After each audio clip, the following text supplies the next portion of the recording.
Hey, Molly. Are you there? I was just curious if you saw the condo photos that I sent you earlier. The view is from so high up. I was just so excited that I had to show everyone my new view. And it has a huge living room and even a concierge. I knew that getting with a CFO would be a good idea. Having a rich husband is great. No, actually. I didn't look at the photo, and I don't appreciate all your bragging. So please just leave me alone, alright? You know, if you don't want to talk to me, you could always just block me. But the fact that you haven't until now means that you secretly want to hear about how amazing my life is. Yeah, that's really not what's going on here at all. And I haven't blocked you because you're my sister. I only haven't blocked you for that reason and that alone. You always have the same old lame excuses. Do you know that? If you really loved George, then you'd have blocked me by now. Or do you think that you'll somehow be able to take him back from me? Because I can tell you right now that that's not going to happen. George doesn't have even an ounce of feelings left for you, so there. Oh boy, here we go again. I'm just saying that it's clear you can't let him go. Or the fact that I was able to steal him from you. But it's your fault for not keeping your eyes on that rich man of yours. And to think that you two had been dating for 5 years before I was finally able to make him all mine. I knew that you two were even thinking about marriage. But I guess I put an end to all of that right away, didn't I? So why don't you just accept that I've won and just leave us to be in peace already? You're the one who messaged me in the first place. And I don't want George back at all, thank you very much. Why can't you just accept that I have a lot of complicated feelings about all of this? I mean, you're my sister, but I wish that you would quit rubbing this in my face all the time. Oh, man. You really are just such a crybaby. Do you know that? You think your crocodile tears are going to change anything? If anything, it just makes me think of you as all the more pathetic. That's exactly what I'm talking about. You don't have to be like that to me. Yeah. You can say whatever you want, but all I hear is a little loser asking for her boyfriend back. It's not cute, though, and you won't be getting George back. I'm not trying to get pity from you, or get George back. How many times am I going to have to say that? Yes, we were talking about getting married, but we're apart now and I don't think about it. And besides, he was the one in get with you, so why would I want to marry a man like that now? There you go, making up all those lame little excuses again. It really is just sad, you know? But maybe he left you because you're such a crybaby? And for that, I'm going to have you in the very back at mine and George's wedding. Wait, what? What wedding? What are you talking about? Oh, didn't you hear? We're going to be getting married this year. He told me that he can't wait any longer and wants to do it right away. You have got to be kidding me. I was shocked when you two moved in together. But now you're telling me that you're getting married too? Well, duh. I mean, George is already 30 years old. And I guess that his dad had a long talk with him about taking responsibility. Not to mention he has a lot to think about with work. So we figured the easiest thing to do would just be to marry each other as soon as possible. Oh, I see. Well, no, I hadn't heard any of that at all. Oh, don't worry. You'll be getting an invitation when we have more details figured out. But just remember that you're going to be kept to the very back of the whole affair. I can't wait to see your crying face at the very end of the walkway. yours is going to be the last that we see before we drive off into the sunset together.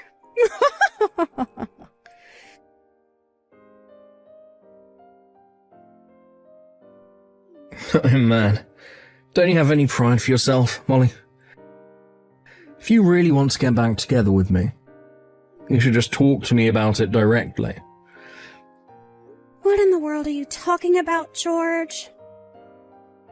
I mean that I saw you just now in the office. You came to my dad to try and make him get back together with you, right? Have to say that I'm pretty shocked. I didn't realize that you wanted me so badly. I'm a bit of a bad boy, if you hadn't noticed.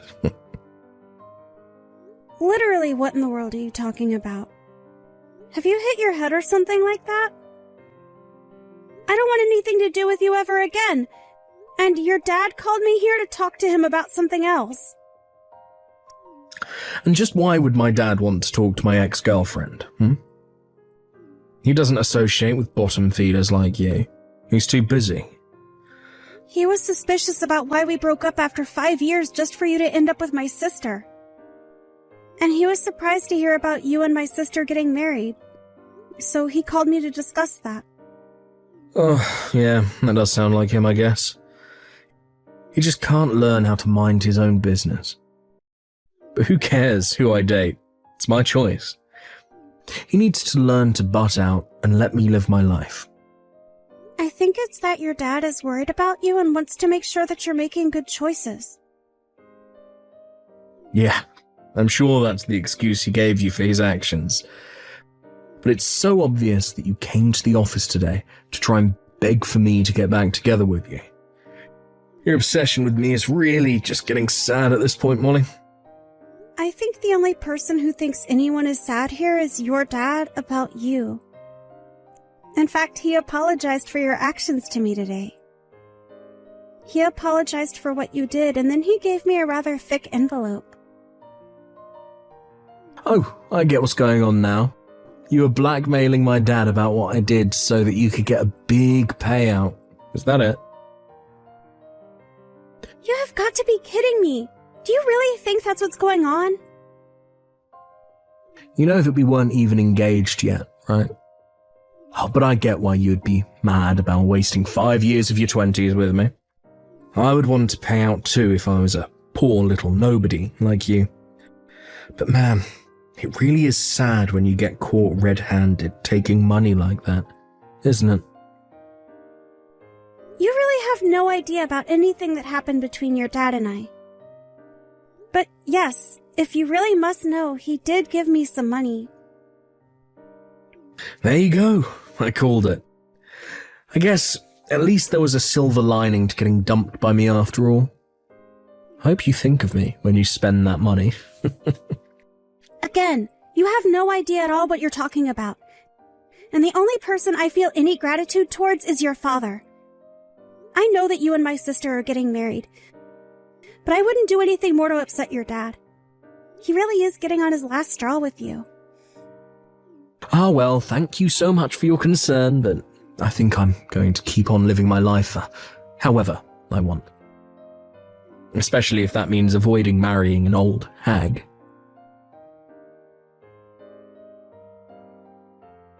Hey there, sis. Did you get the invitation to my wedding?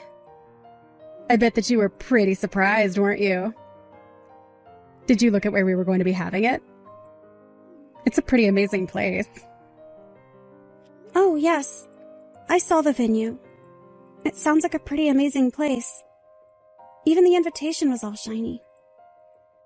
And haven't a bunch of celebrities gotten married there too? This must be costing a lot, no?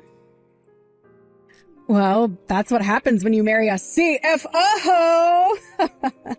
Did you really think we were going to have some tiny wedding? And the catering is being done by one of the best places in the city, too. We've even got a Michelin chef to create the menu for us. Wow. So much money, all to spend it all on just one day of celebration.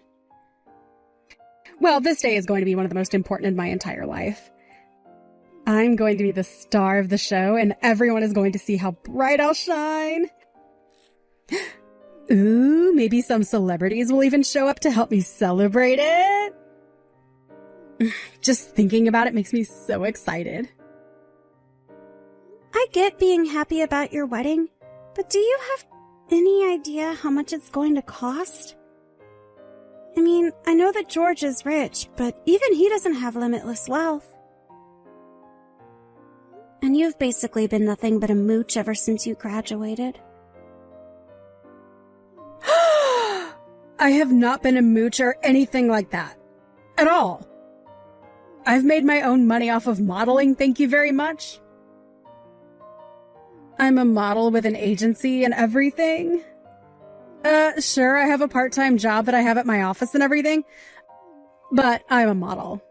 Don't get me wrong. It sounds to me like you have a really booming career there. But are you really saying that a part-time model and her unemployed fiancé are going to be able to afford something like this? I hope you two weren't planning on trying to pay for the whole thing through your wedding gifts. Who is unemployed here? Besides, there's really nothing to worry about at all. I mean, George's dad is going to be paying for it all anyways. So we're not going to be paying for anything. Hold on a second. You mean that George's dad really said that he's going to pay for it? Oh, come on. Surely you can't be surprised about that, right? I mean, of course he was going to. George is the CFO of his company. Of course his dad is going to pay for the wedding. Not just the venue. He's going to pay for the catering and staff and everything. We won't have to spend a single dime. But what I want to know is, if George's dad really actually promised that he would pay for your wedding, I mean, did he actually say those things? Because as far as I know, his dad really didn't seem to approve of his son sneaking around one bit. Oh, George told me all about how you were called into his father's office and how you probably tried to rat us out for your own benefit. But even then, there was no scolding that came or anything. Don't you get it? This just proves that I've won. I'm in and you're out, and that's that. He clearly approves of our wedding, and it's obvious that he's going to support us. Okay, I mean, I wasn't going to throw a fit about it or anything like that. I was just curious about what he said is all. And just why in the world do you even care now that this doesn't even involve you, huh? Did you really think his dad wouldn't support his own son? I mean, you know that George is going to take over the company once his dad steps down, don't you? There's no way that he wouldn't pay for a wedding with so much on the line. Well, that's interesting that you say that, because I'm actually not so sure he is going to be taking over. You really have no idea what you're talking about.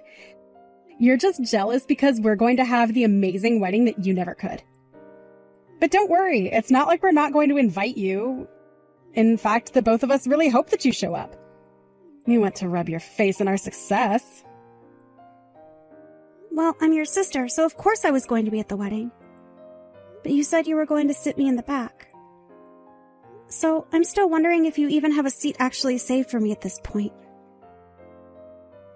Oh, come on. That doesn't mean you're going to miss the wedding, though, right? You have to be there to sit in the back and look all sad for us. And you have to make sure to bring us a big wedding gift. We won't be accepting anything less than about 10 grand. Hold on a second. You're not really asking your guest to be giving you $10,000 as a gift, are you? Oh, come on. This is going to be the wedding of a lifetime. Did you really think the ticket to get in was going to be cheap? Besides, don't you want to come and see your one and only little sister getting married? This is never going to happen again. Surely money's no object for you to be there for me, right? What in the world are you talking about? How can you seriously be asking for that? That's just absurd. But you're missing some of the perks that you get of sitting in the front row. That means that when you walk through the door, you've already found your seat. Honestly, in a lot of ways, you're getting the VIP treatment. Don't you see that? I have no idea who in their right mind would pay $10,000 for entrance into any kind of wedding. But I'm certainly not going to be shelling out that sort of cash to go see some failed model get hitched. Excuse me. What did you just say? What's the matter with you? Fine then. Since you and I are sisters, you'll only have to bring $1,000. How does that sound? Now that I've given you such a huge discount, you have to show up at the wedding, right? You really are just completely out of line right now. And just why should I have to show up there anyways? Oh, come on. You're not actually going to miss this, right? One of the whole reasons I want to get married is just that I can see the disappointment on your face. Surely $1,000 shouldn't be too much for you, right?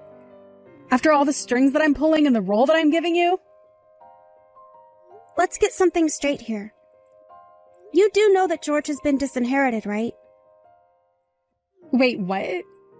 What do you mean by that? I don't understand. I mean that's why I've been wondering if you're really going to be able to pull off having such a huge wedding. That's why I said it'll be a wedding for a wannabe model and her unemployed husband. And I really don't know about bringing $1,000 just for that.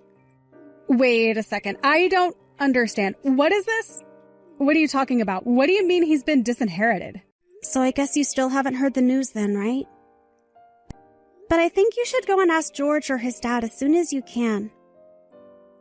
And you should also go and find out just who is going to be paying for that wedding. You might just be able to save yourself. Or your wedding if you try and act fast.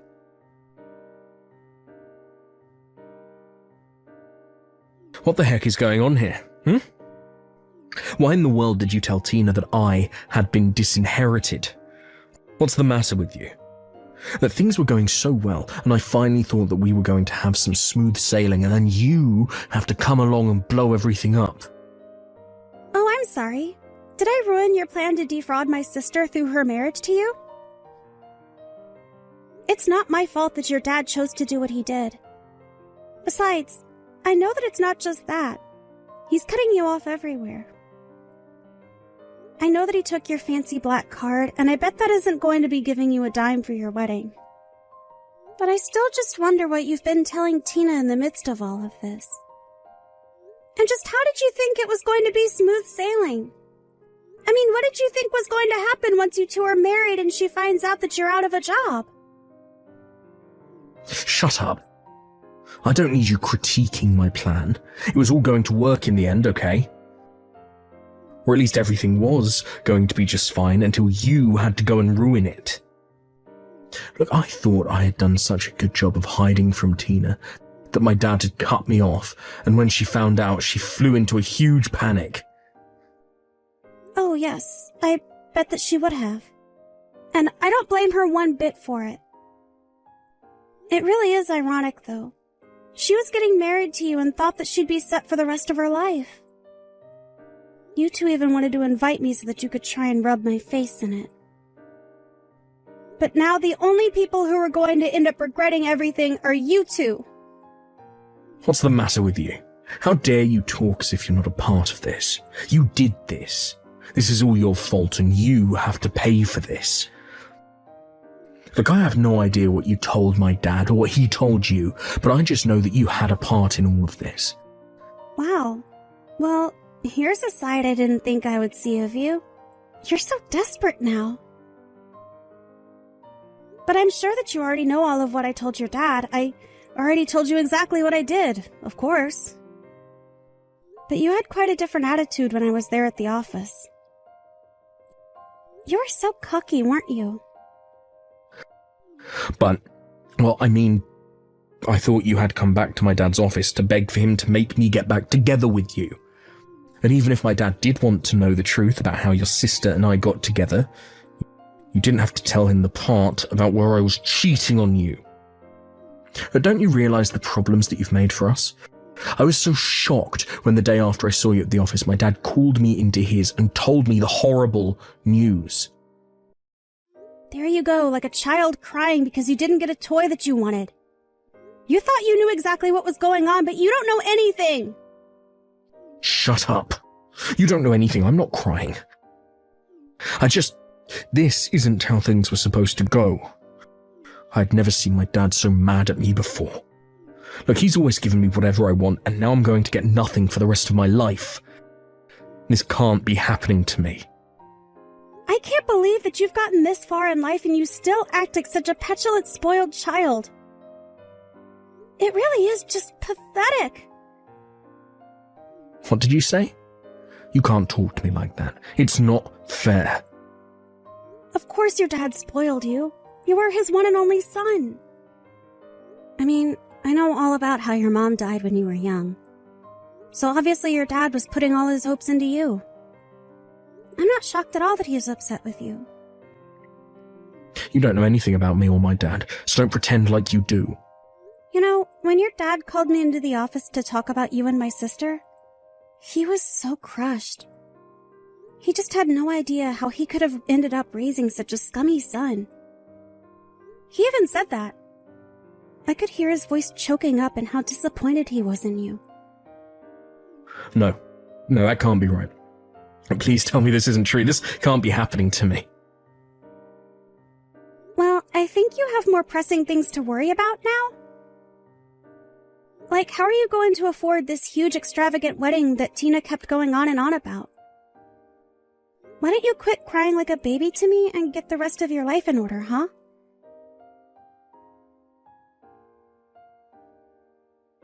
After that, Tina messaged me crying about how overnight their wedding budget had been literally decimated.